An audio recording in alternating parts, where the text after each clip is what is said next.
کا کام ہے ہر ایک تمام آئے ہوئے علماء کرام کا اور ہمارے دین شہر کا میں استقبال کرتا ہوں اور خیر مقدم کرتا ہوں۔ اس کے بعد اصل بات کی طرف آتے ہوئے آپ حضرات کے علم میں یہ بات ہے اور یہ بتانا بھی بہتر ہے کہ اس مجلس کا جو انعقاد ہوا ہے، یہ مجلس جو منعقد ہوئی ہے اس کا مقصد یہ ہے کہ نکاح کو آسان بنایا جائے، اس لیے کہ حالات سے آپ حضرات ہم سے بہتر واقف ہیں کہ حالات دن بدن ایسے بگڑتے جا رہے ہیں۔ ان حالات کو روکنے کے لیے اب ہم اور آپ کو اس کے اوپر محنت کرنا ہے اور اسے روکنے کی کوشش کرنا ہے۔ اسی اغراض و مقاصد کے لیے علماء کرام کو کل بھی جوڑا گیا تھا، اور اس ہمارے شہر کے اعتبار سے یہ محنت نہیں ہو رہی ہے بلکہ ہندوستان کی سب سے بڑی جماعت جسے مسلم پرسنل لا بورڈ کہا جاتا ہے، جو مسلمانوں کے اکثر و بیشتر مسائل جن کو انہوں نے بڑی حفاظت کی ہے، جسے پرسنل لا قوانین کہا جاتا ہے، جو مسلمانوں کے پرسنل قوانین ہیں، اس میں سب سے پہلی چیز جو ہے نکاح ہے، اور پھر اس کے متعلق طلاق خلا وغیرہ جو ہے، اور اس کے علاوہ بہت ساری باتیں ہیں جو مسلم پرسنل لا بورڈ جو ہے اس کی حفاظت میں لگا رہتا ہے۔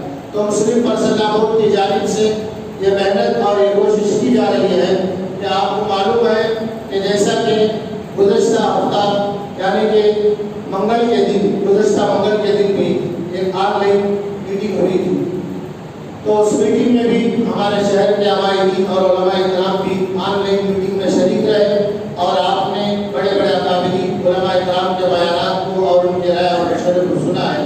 اور آپ کو یہ بھی معلوم ہونا چاہیے کہ کل شام بعد نماز مغرب دارالعلوم سبیل الرشاد کے احاطے میں اسی عنوان پر نکاح کو آسان بنایا جائے، اسی عنوان پر بھی کل بعد نماز مغرب شہر کے بنگلور شہر کے علماء کرام اور اکابرین اور عوائدین کی ایک بہت بڑی میٹنگ ہوئی، اور اس میں بھی اس کا اظہار خیال کیا گیا اور اس کے اوپر توجہ کی گئی۔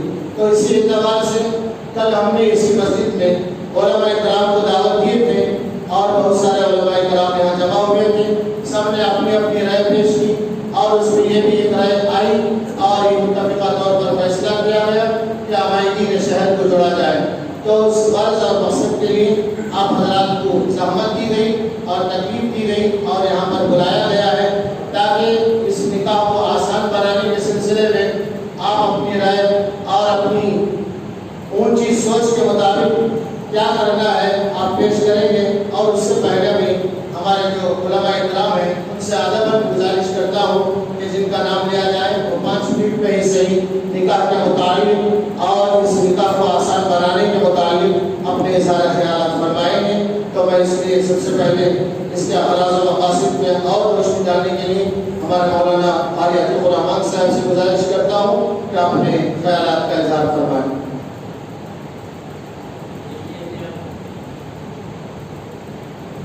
بالله من الشيطان الرجيم بسم الله الرحمن الرحيم يا أيها الذين آمنوا لا تأكلوا أموالكم بينكم بالباطل صدق الله مولانا العلي العظيم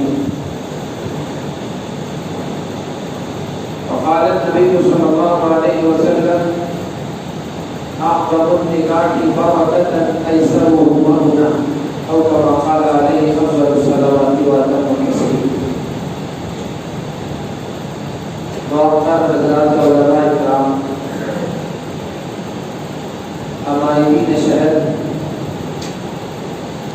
میرے نوجوان ساتھیوں،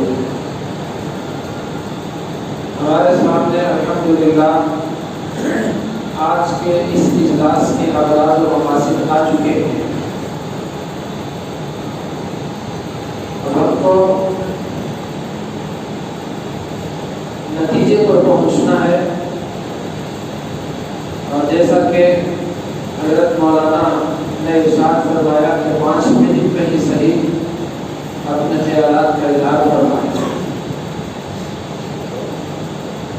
اور مختصر بلا کسی تمہید کے آپ کی خدمت میں عرض یہ ہے کہ جیسے دنیا میں اللہ تبارک و تعالیٰ نے انسان کو پیدا کیا کیا تو اس کے ساتھ اور ضروریات بھی رکھا ہے.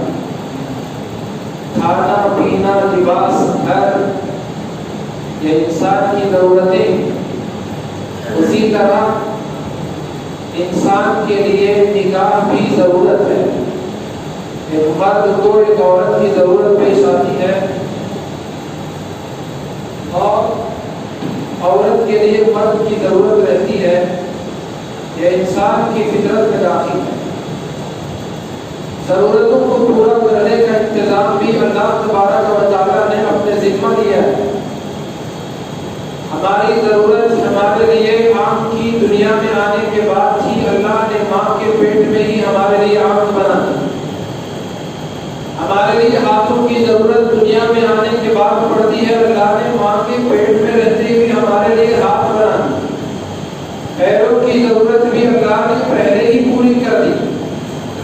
اور غرض سے پورا یہ وجود ہمارا جس کی ضرورت جس کے اعضاء کی ضرورت دنیا میں آنے کے بعد پیش آتی ہے.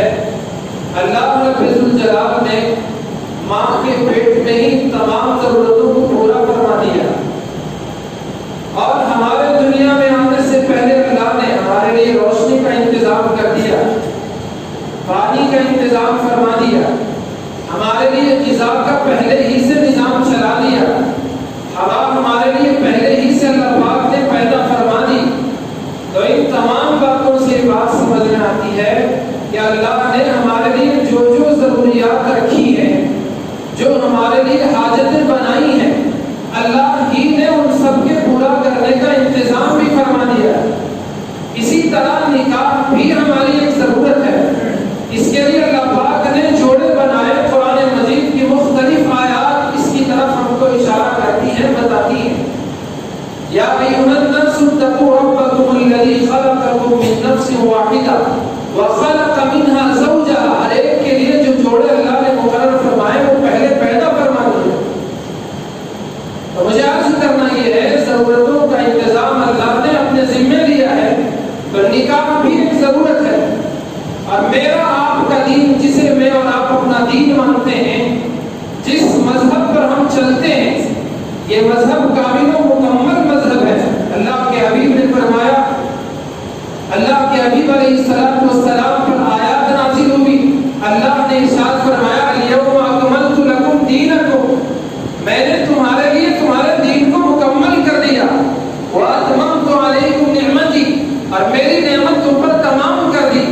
یہ کامل و مکمل دین جو مجھے اور آپ کو ملا, نہ اس میں کچھ کمی ہے, نہ اس میں حد سے زیادتی ہے. یہ اعتدال والا درمیانی دین اللہ تبارک و تعالیٰ نے مجھے اور آپ کو عطا فرمایا. ایسا بھی نہیں کہ اللہ کی عبادت کے لیے ہم مجرد ہو جائیں, یعنی گھر بار چھوڑ دیں, کاروبار چھوڑ دیں, بیوی بچوں سے الگ تھلگ ہو جائیں, نماز روزہ اسی میں لگ جائیں. اللہ کے حبیب نے اس سے منع فرمایا. لا رہبانیت فی الاسلام, یہ جوگی پن, یہ سنیاسی پن, یہ الگ تھلگ ہو کر اللہ کے حوالے ہو جانا, اللہ کے حبیب نے فرمایا اسلام میں اس کی کوئی گنجائش نہیں. اور ایسا بھی نہیں کہ صرف دنیا کے ہو کر رہ جاؤ, بیوی بچوں کے ہو کر رہ جاؤ, ان کی خواہشات کو پورا کرنے کے لیے اللہ کے حکموں کو توڑنے پر آمادہ ہو جاؤ. اسلام نے, رسول اللہ نے اس کی بھی اجازت نہیں دی. اعتدال والا درمیانی دین, وسط دین, خیر دین اللہ پاک نے مجھے اور آپ کو عطا فرمایا, جس میں دنیا کی ضرورتوں کو اپنانے کی ترغیب بھی ہے اور ساتھ ہی ساتھ خالق کے احکامات پر چلنے کا اللہ کے حبیب نے طریقہ بھی سمجھایا اور خود عمل کر کے بتایا. تو غرض دین میں نکاح آسان ہے, ہم نے اسے مشکل بنا لیا. آج ہم اچھی طرح سے جانتے ہیں کہ ہمارے سماج میں جن رسوم و رواج اور جن روایات پر عمل کرنے کی وجہ سے ہمارے گھروں کے لڑکے لڑکیوں کے نکاح مشکل سے مشکل ترین ہوتے چلے جا رہے ہیں, اسے ہم نے خود اسے ایجاد کیا تھا اور ہم اس میں پھنس گئے, الجھ کر رہ گئے. آج مسلمانوں کی ترقی میں اگر کوئی چیز حائل ہے تو یہ نکاح میں بیجا رسوم و رواج ہیں, اور یہ فضول خرچیاں ہیں جو ہماری ترقی میں آڑ بنے ہوئے ہیں, روڑا بنے ہوئے ہیں. اب ضرورت اس بات کی ہے کہ ہم اس کو دور کریں. یہ جہیز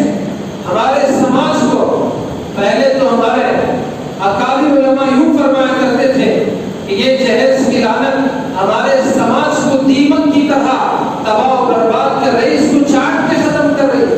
لیکن آج افسوس کی یوں کہنا پڑ رہا ہے کہ یہ جہیز کی لعنت اور یہ جوڑے اور گھوڑے کی یہ لعنت اور نحوست ہمارے سماج کو دیمک کی طرح نہیں بلکہ ڈیناسور کی طرح اس کو نگل کر ہڑپ کر ختم کر دے رہے۔ تو اس لیے آج ضرورت ہے کہ ہم اپنے سماج میں سدھار لائیں۔ اللہ کا کرم ہے کہ آپ باشعور افراد، قوم کی فکر رکھنے والے اور قوم کا درد رکھنے والے، اور یہ جن بیجا فضولیات میں ہماری قوم کا جو مال صرف ہو رہا ہے، جس میں لگ کر ہم اللہ اس کے رسول کو ناراض کر بیٹھے ہیں، آج آپ تمام مجھے اس بات کو کہتے ہوئے بڑی خوشی اور مسرت محسوس ہو رہی ہے کہ اسی فکر کو لے کر آپ جمع ہوئے ہیں کہ کس طرح اس لعنت کا خاتمہ کیا جائے، کیسے ہمارے معاشرے کو اس نحوست سے پاک کیا جائے۔ آل انڈیا مسلم پرسنل لا بورڈ کے اکابر حضرات علماء کرام نے، جس میں تمام مکتب فکر کے حضرات علماء کی قیادت ہے، ان کی یہ فکر ہے کہ ہمارے سماج سے مکمل اس کا خاتمہ ہو، اس نحوست سے پاک معاشرہ کیسے تعمیر کیا جائے، پھر کس طرح سے اس امت کو اس سنت والی نکاح پر ڈالا جائے جس پر اللہ کے رسول علیہ السلام نے حضرات صحابہ کو ڈال کر امت کو سبق سکھایا تھا، پیغام دیا تھا کہ نکاح کیسے سادگی سے کیا جاتا ہے۔ اللہ کے نبی علیہ السلام نے نکاح کو صرف دنیاوی ضرورت اور خواہش پورا کرنے کا ذریعہ نہیں فرمایا، بلکہ آپ نے فرمایا اذا تزوج العبد وقد استكمل نصف الدين، جب آدمی بندہ نکاح کرتا ہے تو وہ اپنے آدھے دین کو مکمل کر لیتا ہے۔ فَلْيَتَّقِ اللَّهَ فِي النِّصْفِ الْبَاقِي، باقی آدھے دین میں بندے کو چاہیے کہ وہ اللہ سے ڈرتا ہے۔ اور یہ نکاح جہاں دنیاوی ضرورت کے پورا ہونے کا ذریعہ ہے، اور یہی نکاح اخروی درجات کی بلندی کا باعث بھی ہے، تو اس لیے نکاح کو آسان سے آسان تر کیا جائے۔ رسول اللہ صلی اللہ علیہ وسلم نے ارشاد فرمایا برکت والا نکاح وہ ہے، زیادہ برکت والا نکاح وہ ہے جس میں کم سے کم خرچ کیا جائے۔